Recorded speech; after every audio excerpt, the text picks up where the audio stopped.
এক দেশে ছিল এক গরিব কৃষক। তার নাম ছিল হরিপদ। তার স্ত্রী মারা যাবার পর সে একমাত্র মেয়ে লক্ষ্মীকে নিয়ে খুব কষ্টে দিন কাটাতো। একদিন সে আবার বিয়ে করে আনলো, এটা ভেবে যে মেয়ের একটা মায়ের আদর জুটবে। নতুন মা এসে প্রথমে লক্ষ্মীকে অনেক আদর করলেও কিছুদিন পর তার আসল রূপ প্রকাশ পেতে লাগলো। সে লক্ষ্মীকে কাজের মেয়ে বানিয়ে রাখলো।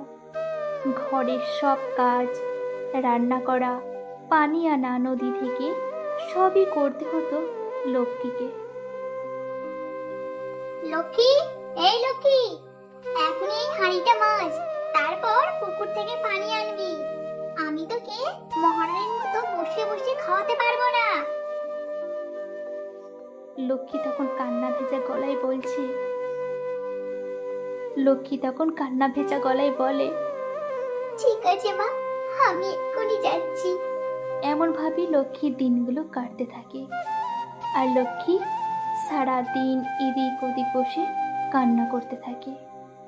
দিন ঘূর্ণি দুপুরবেলায় নদীতে পানি আনতে যায় লক্ষ্মী, আর একটা গাছের নিচে বসে খুব কান্না করতে থাকে। হঠাৎ একটা পরী বৃদ্ধ রূপে এসে তার কাছে হাজির হলো। তুমি কে গো মা? কেন কাঁদছো? আমি তোমাকে কি সাহায্য করতে পারি?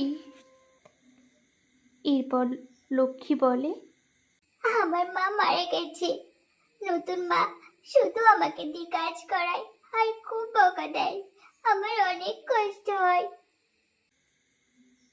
তখন পরী বলে, তুমি তো খুব ভালো মেয়ে, এসো আমি তোমাকে এক আশীর্বাদ দিই। তুমি যখন ভালো কথা বলবে তোমার মুখ থেকে মুক্ত ঝরবে, কিন্তু খারাপ কথা বললে কাঁকড় বেরোবে। লক্ষ্মী এরপর বাড়ি ফিরে আসে। কিরে, কোথায় ছিলি এতক্ষণ? আর এত দেরি হলো কেন? আর তোর ঠোঁটে এগুলো কি? আর মুখের ভেতরটা এত ঝকঝকে করছে কেন? এগুলো মুক্ত মা। মুক্ত? মুক্ত কোথায় পেলি তুই? এরপর লক্ষ্মী তার সব কথা সে সৎমাকে বলে। তখন তার সৎমা তার মেয়ে রাধিকাকে বলে, তুইও যা ওখানে, আর গিয়ে অনেক দুঃখের কথা বলবি। এরপর তার সৎমা তার মেয়ে রাধিকাকে সেই নদীর পাড়ে পাঠায়।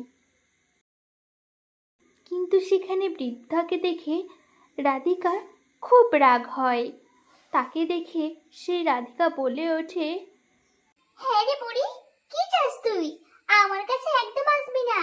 যা, দূরে যা তুই এখান থেকে। এইভাবে কথা বলায় পরী তাকে অভিশাপ দিল। তার মুখ থেকে এখন শুধু বেরোবে সাপ আর কাঁকড়। পর রাধিকা কাঁদতে কাঁদতে বাড়ি ফিরে এলো।